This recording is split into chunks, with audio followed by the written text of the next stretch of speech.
खरं म्हणजे मला विरोधी पक्षांना सांगायचं आहे की ज्यावेळी वैश्विक संकटाची परिस्थिती असते त्यावेळी जर देशाच्या प्रधानमंत्री महोदयांनी काही उपाययोजना सांगितल्या तर त्या उपाययोजना तुम्हाला करता येत नसतील तर किमान थट्टा मस्करी तरी करू नका।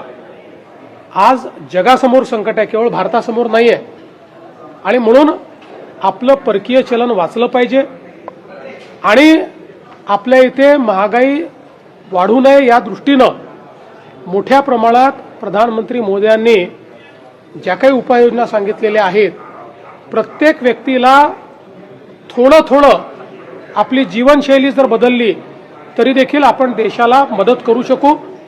6 महिन्याकरता जर प्रधानमंत्री मोदयांनी देशवासियांना आव्हान केलं आहे तर मला विश्वास आहे की भारतातले आपले देशवासी त्या बाबतीत मदतच करतील। विरोधी पक्षांनी किती थट्टा मस्करी केली तरी देखील वैश्विक संकटात जर आपण देशाच्या पाठीशी उभं राहिलो नाहीत तर हे योग्य होणार नाही। महाराष्ट्रामध्ये देखील आम्ही निर्णय केलेला आहे, मुख्यमंत्र्यांसहित मंत्र्यांचे कॉन्व्हॉय हे छोटे आम्ही करतो, विदेश यात्रांवर अधिकारी असतील किंवा मंत्री असतील निर्बंध आम्ही आणतो, ज्या ज्या गोष्टींमध्ये परकीय चलन खर्च होतो त्या गोष्टींची खपत कशी कमी करता येईल याचा प्रयत्न आम्ही करतो।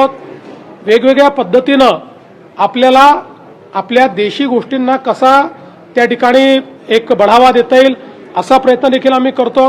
हे काही एका दिवसात होणार नाही आहे, पण आपण सगळ्यांनी मिळून प्रयत्न केला तर निश्चितपणे आपण हे पूर्ण करू शकतो। आणि केवळ 6 महिने जर देशाच्या प्रधानमंत्री मोदयांनी मागितले असतील तर तेही न देणं हे अतिशय अयोग्य ठरेल।